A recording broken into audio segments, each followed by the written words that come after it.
आजकल जिस तरीके से न्यायालय जो है वो न्याय दे रहा है, इस तरीके से तो मुझे लग रहा है कि वो दिन बहुत करीब आ गए हैं जब लोगों का भरोसा न्यायालय से उठ जाए। आप देखते होंगे इलाहाबाद उच्च न्यायालय, दिल्ली उच्च न्यायालय और इन न्यायालय में न्याय मिलने का आस जो है वो आम जनता को या देश के लोगों को खूब रहता है। लोग और किसी पर विश्वास करें या ना करें, पर कोर्ट पर लोग विश्वास करते हैं क्योंकि उन्हें पता है कि हम सरकार के विरुद्ध जाएंगे तब भी कोर्ट हमारा सुनेगा। हम किसी बहुत बड़े अमीर आदमी के खिलाफ में जाएंगे, अगर वो हमारे साथ कुछ गलत करता है तब भी कोर्ट। लेकिन पिछले कुछ महीनों से कोर्ट के हालात देख करके ये नहीं लग रहे कि ये सत्यता है। पिछले कुछ महीनों में जो चल रहा है उन हालातों को देखते हुए लग रहा है कि कोर्ट भी कहीं ना कहीं सरकार से मैनेज कर चुका है। जो सरकार चाहती है वही कोर्ट फैसला देगा। ये चीजें हम इसलिए कह रहे हैं, एक गोंडा के नेता थे, पूर्व नेता, अब तो नहीं रहे, स्वर्गीय विनोद कुमार सिंह पंडित सिंह। उन्होंने अपने प्रचार के दौरान एक बात कहा था। उन्होंने कहा था कि ना खाता ना बही, जो पंडित कहे वही से। उन्होंने अपने आप को, वही मुझे लग रहा है सरकार आज कह रही है कोर्ट से कि फैसला वही सुनाना है जो हमारे पक्ष में है, फैसला वही सुनाना है जो हम कहेंगे।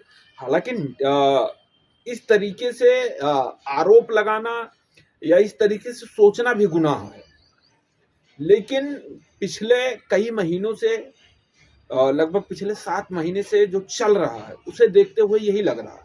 उत्तर प्रदेश में पंचायत चुनाव होने वाला है और पंचायत चुनाव को लेकर के लगातार याचिकाएं, दर्जनों याचिका पड़ चुकी और सब याचिकाओं को एक करके एक के बाद एक मर्ज कर दिया गया, यानी इकट्ठा कर दिया गया। अब इकट्ठा करने के बाद लगा कि अच्छा चलो अगर 4-5 केस इकट्ठे हो जाते हैं तो उस पर सुनवाई थोड़ा गंभीरता से होगा। लेकिन ये सिर्फ सोच था, हकीकत ये नहीं था। हकीकत ये था कि जज साहब जो हैं, जो सुनवाई करते हैं, या तो वो सरकार के दबाव में आ गए थे, जो सरकार कहती है वो करेंगे, और या तो फिर जज साहब ने सनी देओल की फिल्म देख ली जिसमें वो कहते थे कि माय लॉर्ड, यहाँ मिलती है तो सिर्फ तारीख पर तारीख, यहाँ फैसला नहीं। शायद सत्यता थी, सत्ता यही है। और जज साहब उस फिल्म को, उस डायलॉग को इतना अंदर से एक्सेप्ट कर चुके हैं कि वो लगातार 7 महीने से सिर्फ तारीख पर तारीख। नहीं समझ में आ रहा, अगर लग रहा है जज साहब को कि हम सरकार के दबाव में काम कर रहे हैं तो कोई दिक्कत नहीं, आप केस को खारिज कर दीजिए, केस को हटा दीजिए, बोल दीजिए कि हम यहाँ से सुनवाई करके निष्कर्ष नहीं दे पाए। लेकिन जिस तरीके से चीजें चल रही हैं महोदय, माफी चाहूंगा इसलिए, आप पर आरोप लगाना या आप पर सवाल खड़ा करना शायद मेरी क्षमता से बाहर है।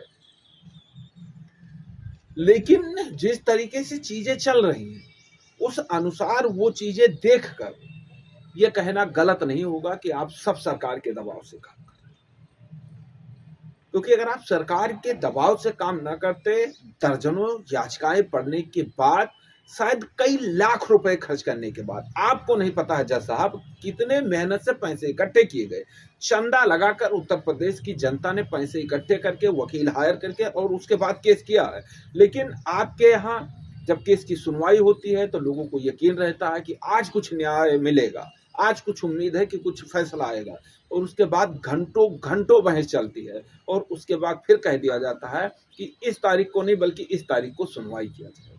तो निवेदन यही है, इस वीडियो को Allahabad high court, supreme court, chief justice सबको मैं टैग करूंगा और आपसे मैं हाथ जोड़कर माफी मांगूंगा जो मैंने आपके प्रति शब्द कहे उसके लिए। लेकिन सत्यता यही है, एक कहावत कहते हैं ना कि सच्चाई छिप नहीं सकती, बनावट के असूलों से खुशबू आ नहीं सकते, कभी कागज के फूलों से, तो वो सत्यता है।